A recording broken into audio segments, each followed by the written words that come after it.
Prosiect sy'n rhan o ddathliadau canmlwyddiant Dylan Thomas. A hoffwn i gyflwyno chi rhai o'r siaradwyr fydd gyda ni pnawn yma, sef y gweinidog addysg a sgiliau, Lleucu Andrews, Bardd Plant Cymru, Eirig Salisbury, ac aelodau o sgwad sgwennu Siw Benfro. Hoffwn estyn croeso arbennig i neb llain ac wyres Dylan Thomas, Hannah Ellis, sydd yma gyda'i theulu heddi. A mae Hannah wedi bod yn allweddol yn y trefniadau ar gyfer y dathliadau, ac mae hi'n hynod y frwd dros gyflwyno gwaith i ffyrci i genhedlaeth newydd. A trwy'r prosiect Dylanwad, cam gyfle i edrych ar waith Dylan Thomas trwy lyged newydd yng nghwmni plant a phobl ifanc 7 i 15 oed. A licen ni jyst sôn tyma bach am pa mor bwysig mae Dylan Thomas arna i a faint mae fe wedi dylanwadu arna i.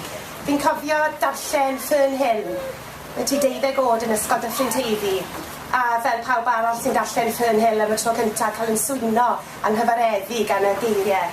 Ond oedd un llinell, un gair yn arbennig oedd wedi dala i, above the lilting houses. Ac yn sydyn reit, a rhywbeth clico dydi.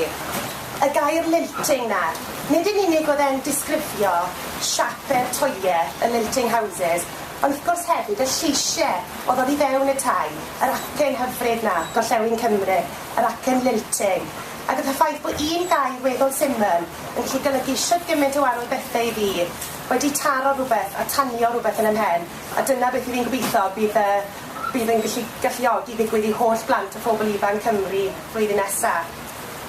Felly byddwn ni'n dod ar hyd a lledrith geiriau Dylan Thomas yn fyw i blant o phobl ifanc Cymru, gan ddefnyddio'r geiriau hudolus hyn yn sbardun i greu a mwynhau ehangach. Trwy gymryd cymeriad neu ddelwedd mas o'r cerddi neu'r dramau adnabyddus, y ceffylen Fern Hill er enghraifft, neu Capten Cat o dan y wenallt, bydd y plant yn gallu cael y cyfle i greu o'r newydd, boed yn stori, rap, ffilm, barddoniaeth neu gomic. A gweledigaeth ni yn Llenyddiaeth Cymru yw'r gred sylfaenol bod llenyddiaeth ym mhob man ac yn mhob un ohono ni. A mae llenyddiaeth yn golygu gwahanol bethau i gwahanol bobl. Bod yn gynhwysfawr yw'r peth bwysig, a sicrhau bod y drws dychymyg a'r agor i bawb. Rwy'n ni wrth yn boddau i fod yn partner gydag Adran Addysg a Sgiliau Llywodraeth Cymru ar y prosiect hwn. Ni'n credu'n gryf taw un o'r dulliau mwyaf pwerus ar gyfer gwella safonau llythrennedd yw magu mwynhad mewn darllen, meithrin cariad tuag at straeon ac annog chwilfrydedd trwy chwarae gyda geiriau a syniadau. Ond mae yna nifer o bartneriaid pwysig eraill, oherwydd maint y prosiect hwn byddwn yn dibynnu ar gweithreithiad a sgiliau sefydliadau eraill.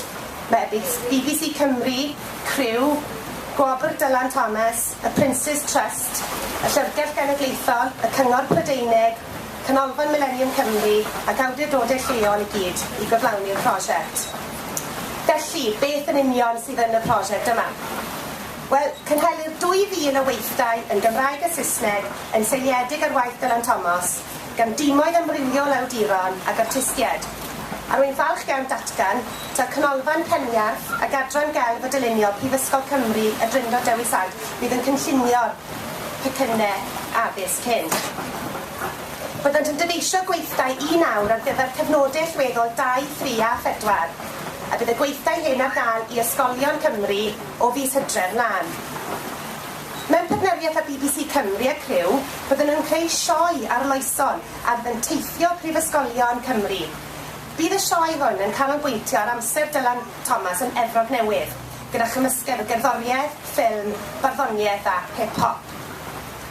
Prosiect digidol bydd creu cerdd fawr Dylan. Byddwn yn gwahodd unigolion rhwng 7 a 15 oed o 4 ban y byd i gyflwyno un llinell o barddoniaeth a ysbrydolwyd gan Dylan Thomas i greu cerdd 100 llinell wedi ysgrifennu gan bobl ifanc ar draws y byd o fewn 4 awr ar 20, tipyn o her. A mae nifer o ffigurau amlwg wedi rhoi cefnogaeth i'r prosiect hwn yn barod. Yn ei plith mae Philip Pullman, Hugh Stevens, Bethan Gwanas, Bardd Plant Cymru, Eirig Salisbury, Owen Shears, Caroline Duffy, Aneirin Caradog, Gillian Clark, ac wrth gwrs wyres Dylan Thomas, Hannah Ellis. A cyn i mi basio'r llwyfan ar y siaradwyr eraill, hoffwn sôn ychydig am waith gwych y sgodiau sgwennu.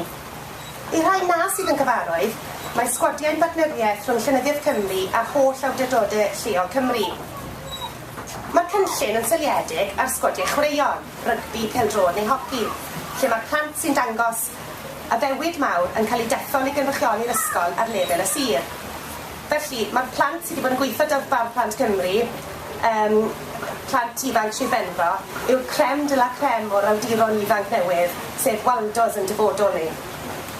Ac mae Iris Salisbury hunan yn ei gyfnod fel Bar Plant Cymru wedi perfformio a chynnal gweithdai sgwennu gyda dros 5,000 o blant. Dyna chi dipyn o ddarpar feirdd. A wedyn ni bydd beirniadu cystadleuaeth y gader yn y Steddfod yr Urdd yn 2020 yn eitha tasg i rywun. A fori byddwn ni'n clywed pwy bydd yn dilyn sgidiau Eirig, a ni'n edrych mlaen yn arw i gael glywed pwy o person dewr hwnnw. Union lwcus yng Nghymru fod yna gyfleoedd i blant a phobl ifanc ddod wyneb yn wyneb ag awdur. Mae hyn yn rhannol chos bod ni gymaint o awduron ardderchog yn byw yma. Ond yn bwysicach falle yw'r gefnogaeth mae Llenyddiaeth Cymru yn ei dderbyn gan Gyngor Celfyddydau Cymru a Llywodraeth Cymru.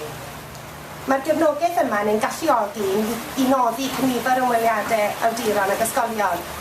Ac yn hyn o beth mae Cymru ar y blaen. Rydym yn destun edmygedd a chynfigen gan ein cyfeillion dros y ffin.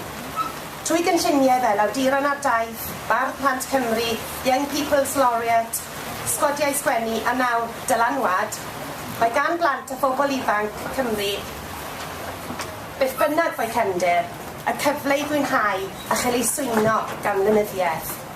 Diolch yn fawr iawn. Yn nawr hoffwn gyflwyno'r gweinidog addysg a sgiliau ac aelod seneddol y Rhondda, Lleucu Andrews.